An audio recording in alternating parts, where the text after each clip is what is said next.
আমি যে কঠিন সময়ের মধ্যে থেকে গেছি সেটা আমি বলে বোঝাতে পারবো না।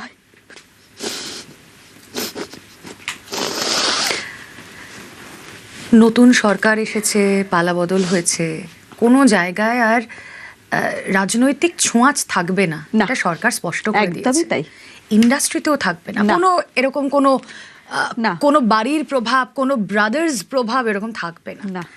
আপনি কি চাইছেন, আপনি নিজে তো কাজ করবেন আগামী দিনে, আপনার মতো আরো অনেকে কাজ করবে, তাদের জন্য কেমন পরিবেশ হওয়া উচিত? আমি একটা কথাই বলবো, ভয়মুক্ত পরিবেশ হওয়া উচিত। ঠিক আছে, মানুষ যেন শান্তিভাবে নিজের মন খুলে কথা বলে যেন কাজটা করতে পারে, আগামীকাল ভালোভাবে আমাদের ইন্ডাস্ট্রিটাকে যেন নিয়ে যেতে পারে আগিয়ে।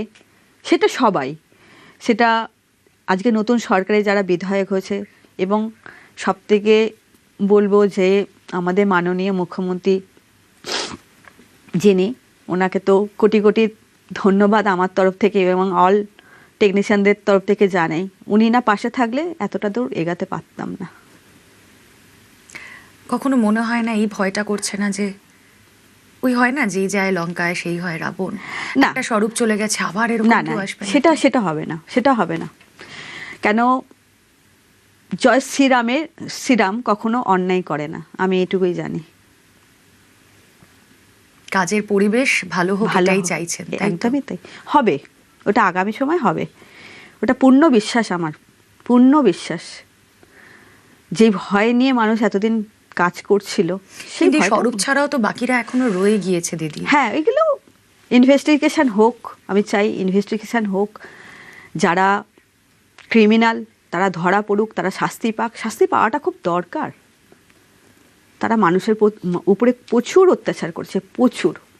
যে কথা বলছিলাম না, যে হয়তো আপনাকে দেখে পরবর্তীতে আরো অনেকে মুখ খুলতে শুরু করবেন, হ্যাঁ সেটাই আশা রাখছি। মানে আপনি নিশ্চয়ই বলতে পারবেন যে এরকম আপনার মতো আর কতজন ভুক্তভোগী আছে এখনো পর্যন্ত? অনেকেই আছে। উদাহরণ দিতে পারবেন কিরম ভাবে তাদেরকে ভুক্তভোগী হতে হয়েছে? কেউ টাকা দিয়েছে হয়তো, মানে যেটা ক্ষমতায় ছিল না। দিয়ে কি কাজটা পাওয়া যায় আলটিমেটলি? না, টাকা দিয়েও কাজটা পাওয়া যায় না? না না। টাকাটা দেওয়া হয় কিসের জন্য? চাওয়া তো হচ্ছে কাজ দেওয়ার জন্য। আমি ধরুন টাকাটা দিলাম, আমি যদি কাজ না পাই তাহলে তো আমি বলবো। সেটাই তো, প্রতিবাদটা করতে গেলেই তো তখন মার্ডার করে দেব। আচ্ছা, মুখ চুপ করো, চুপ করে থাকো, কাজ হলে কাজ পাওয়া যাবে। আমাদের ইন্ডাস্ট্রিতে 6 মাস কাজ থাকে, 6 মাস কাজ থাকে না।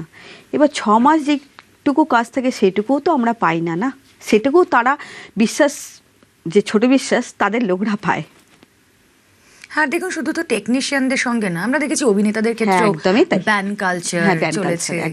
তার কথা মতো কাজ না হলে রোষানলে পড়তে হয়েছে। একদমই তাই। শুধু আমরা সাফার করিনি, সাফার ওনারাও করেছে। দেবদার মতো মানুষ করেছে, আর আমি দেবদাকে নিয়ে বেশি কথা বলতে চাই না। আমি এটুকুই বলি যে যে যাই ভাবুক না কেন, উনি তো একটা সময় আমার পাশে এসে দাঁড়িয়েছে।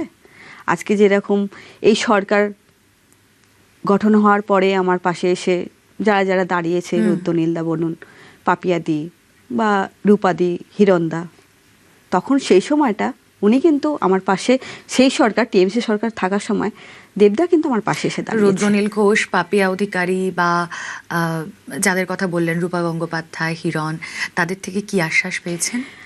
আশ্বাস পেয়েছি যে আমরা তোমার পাশে আছি। সেদিনকে আমি টেকনিশিয়ান একটা মিটিংয়ে আমি কেঁদে ফেলেছিলাম, আপনি আমার ফুটেজটা দেখেছেন কিনা জানেন, লাইভটা।